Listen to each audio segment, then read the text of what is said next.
In tonight's news edition, a royal decree is issued approving the new government led by Prime Minister Hani al-Mulki.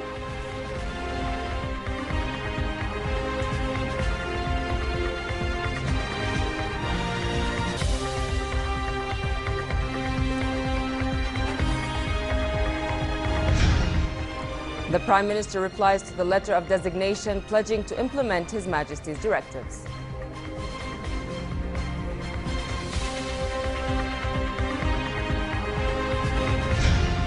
And His Majesty the King and the U.S. House of Representatives delegation discuss bilateral ties and regional issues.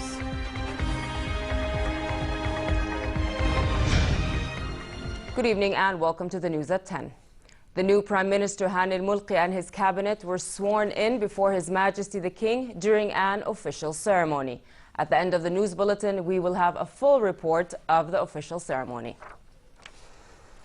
Prime Minister Hani al-Mulki sent a letter to His Majesty the King in reply to the letter of designation. Mulki pledged to fulfill the content of the King's letter and implement His Majesty's directives. Following is the full text. In the name of God, the most compassionate, the most merciful. Your Majesty, King Abdullah II ibn al-Hussein, peace, God's mercy and blessings be upon you.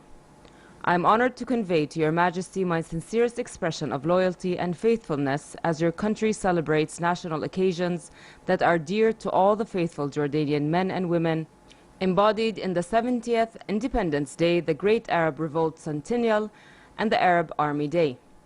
You have honored me, Your Majesty, by entrusting me to form a government, investing in me the responsibility of serving our dear country and proud people. The Royal Letter of Designation is a beacon that leads the government's way and a roadmap that steers its efforts to perform the tasks and national duties assigned to it at this crucial stage the region is undergoing. The Letter of Designation carries the clear vision and firm principles that guide us to continue the process of reform and modernization. The government, therefore, will follow this path, building on its achievements and shouldering its responsibilities with determination and dedication. Your Majesty, since parliamentary elections are to be conducted within 4 months after the royal decree is issued to dissolve the lower house, the government will provide all facilitation and support to the Independent Election Commission to ensure that all stages of the parliamentary elections are administered with the highest degree of integrity, transparency and neutrality. In accordance with Your Majesty's directives, the government will work to issue all the bylaws and instructions required to implement the decentralization law and take the necessary measures to enable the Independent Election Commission to plan and prepare for holding the elections of the Governorate's councils next year. This law has been enacted in response to your wise royal vision to enhance people's participation in the process of development-related planning and prioritization of governorates.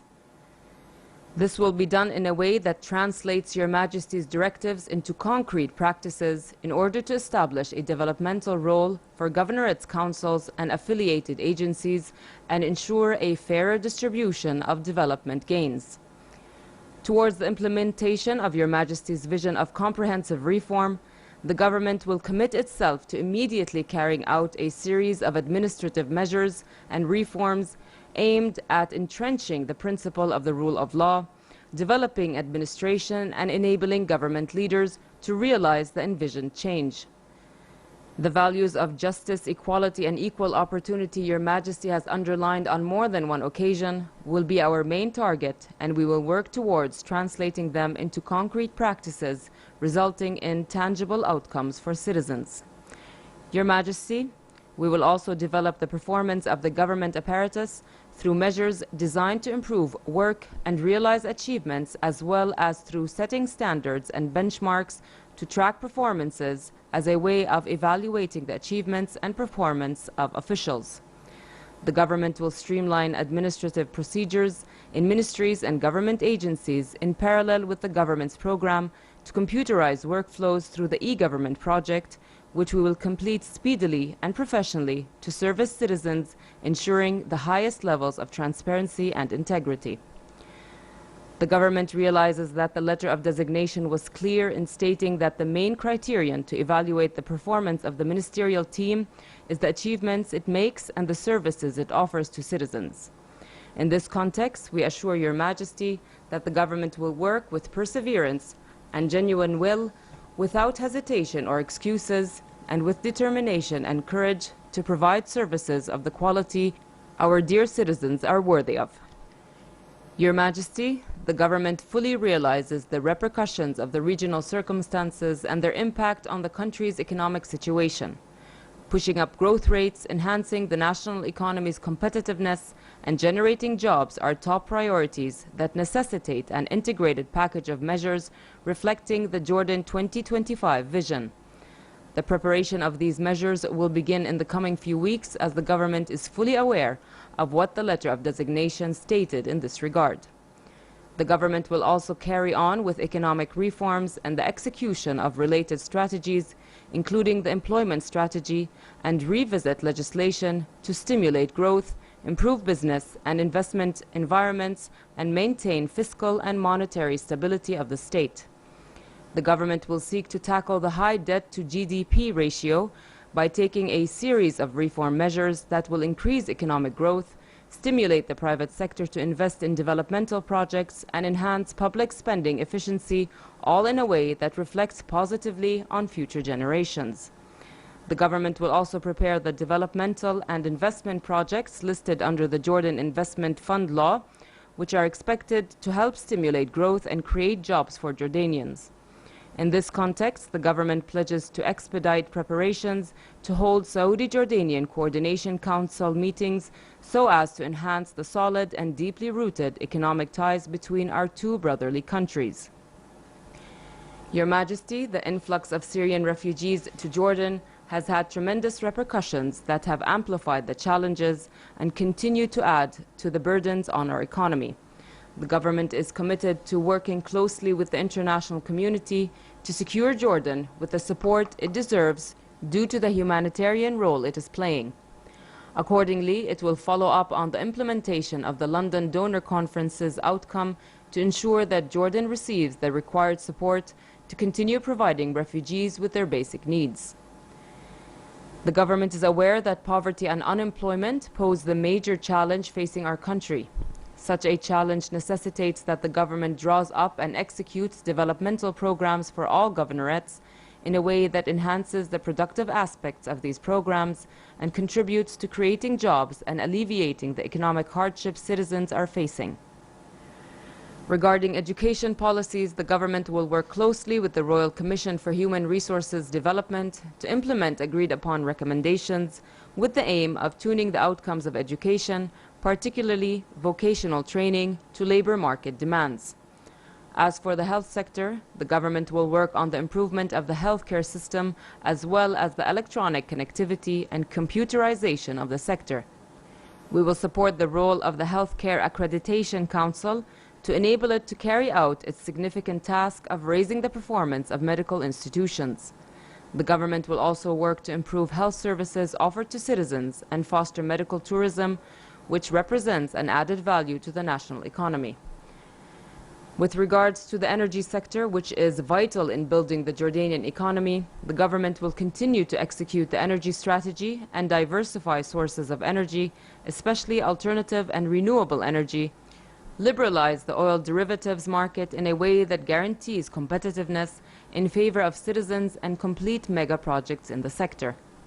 Regarding the water sector, the government will work to conserve our water resources and find new sources through a package of strategic projects, including the Red Sea, Dead Sea Water Conveyance Project, desalination and treatment projects, in addition to others aimed at improving the effectiveness of the sector so that it will be able to provide citizens and all economic sectors with their needs.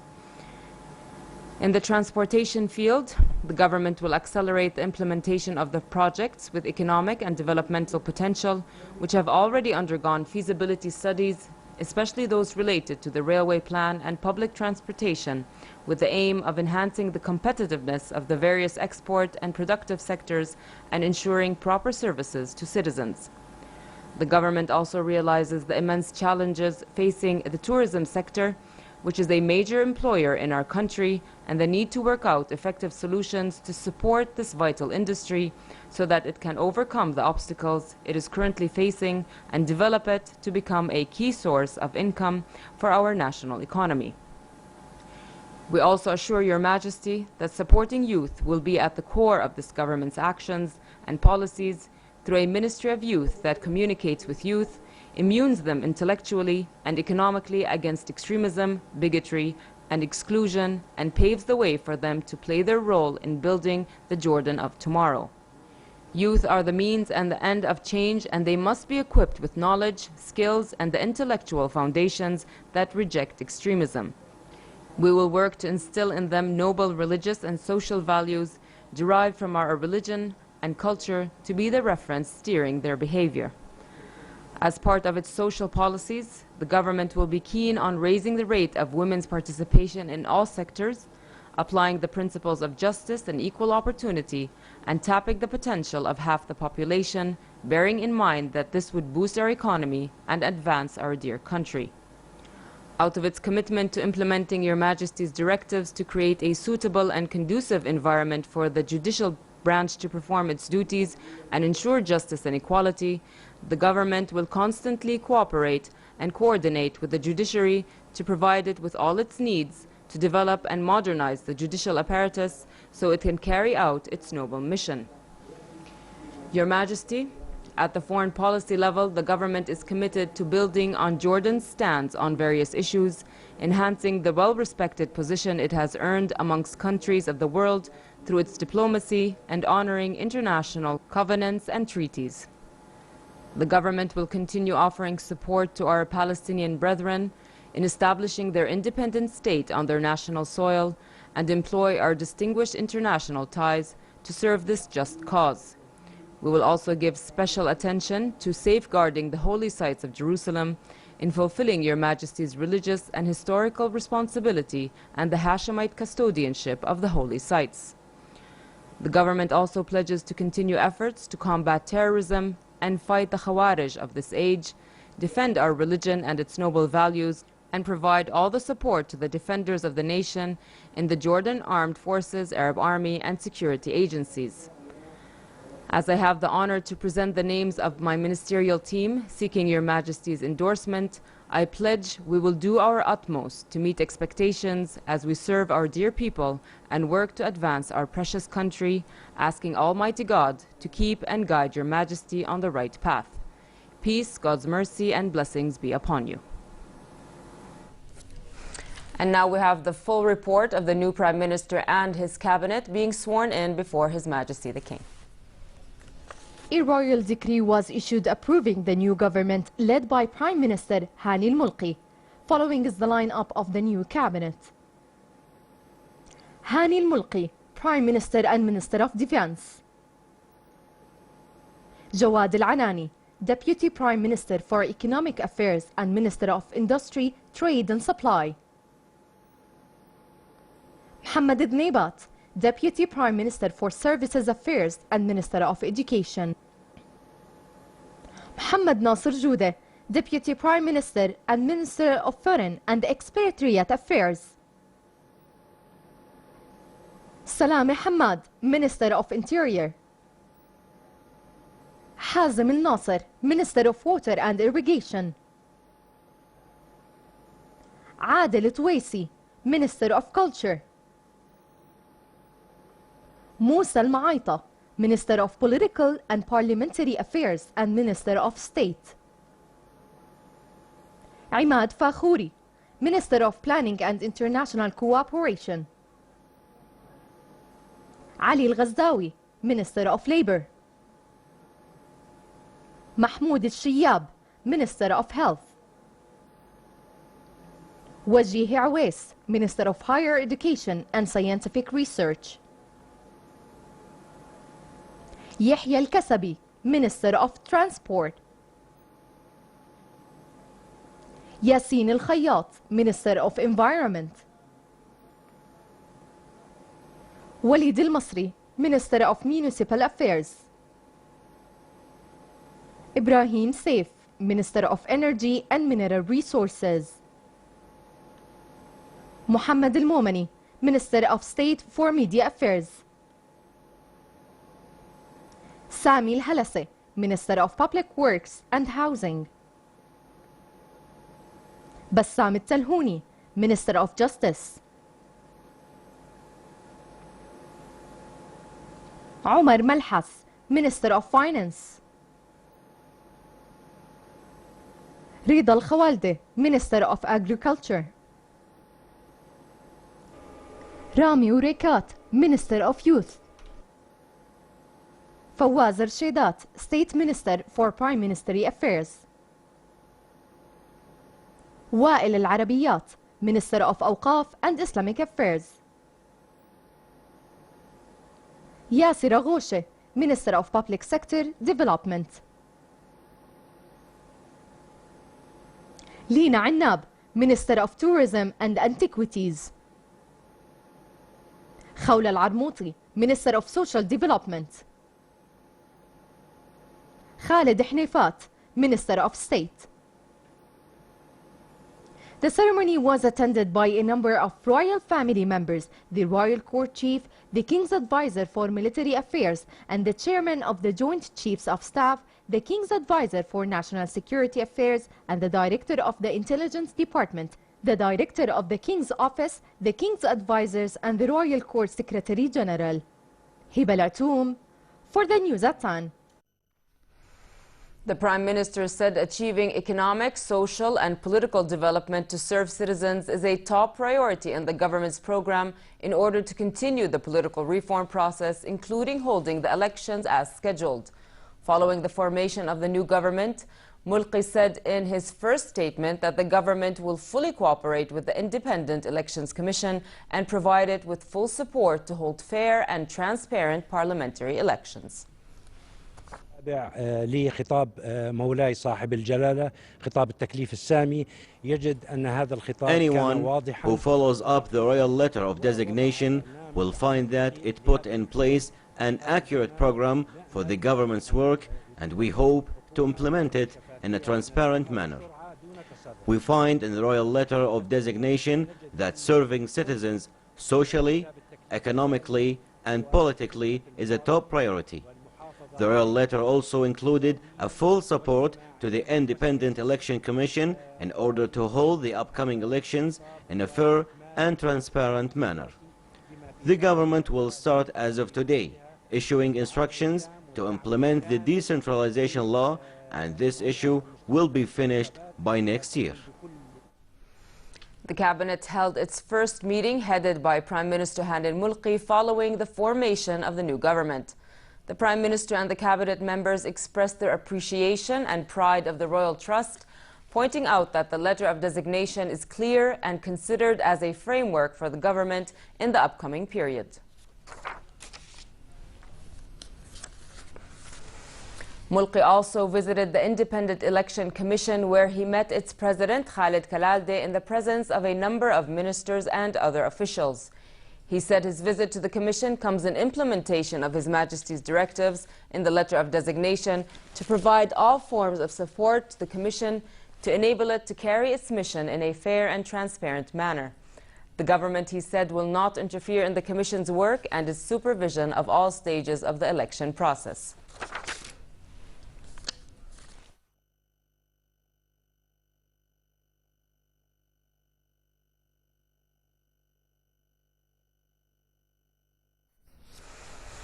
His Majesty the King received a delegation from the U.S. House of Representatives led by Michael D. Rogers. The meeting tackled U.S.-Jordanian relations and ways of enhancing them in various domains. The King and the U.S. lawmakers emphasized that bilateral ties reached a strategic and advanced level of constant cooperation and coordination. They discussed the latest developments in the Middle East and the world. They stressed the need to intensify efforts to combat terrorism and extremism and find a comprehensive political solution to the crisis in Syria, in addition to reviving peacemaking efforts between the Palestinians and the Israelis. The U.S. lawmakers hailed Jordan as an ally and partner in promoting global peace and security. The King's advisor for military affairs and chairman of the Joint Chiefs of Staff, General Mish'al Mohammed Zeben, also received the U.S. Congress delegation. The meeting dealt with the latest developments in the Middle East and the world.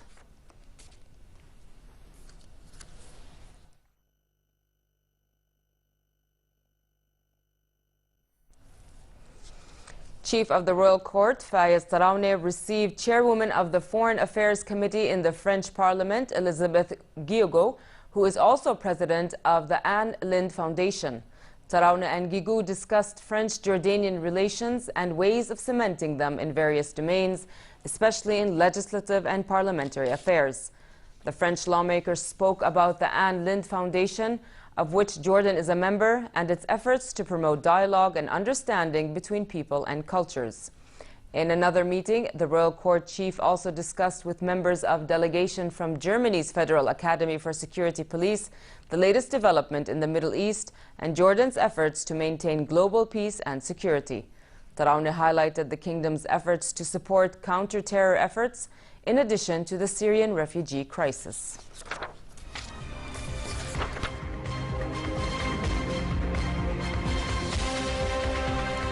And to end the news, here's a reminder of our top stories. A royal decree is issued approving the new government led by Prime Minister Hani al-Mulki.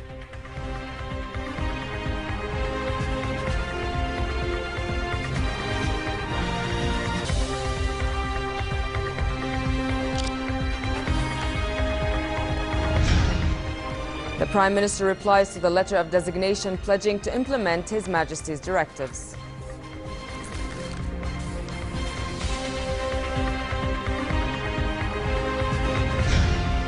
And His Majesty the King and the U.S. House of Representatives delegation discussed bilateral ties and regional issues. With that, we come to the end of tonight's news. I'm Nancy Khair. Thank you for watching and have a good night.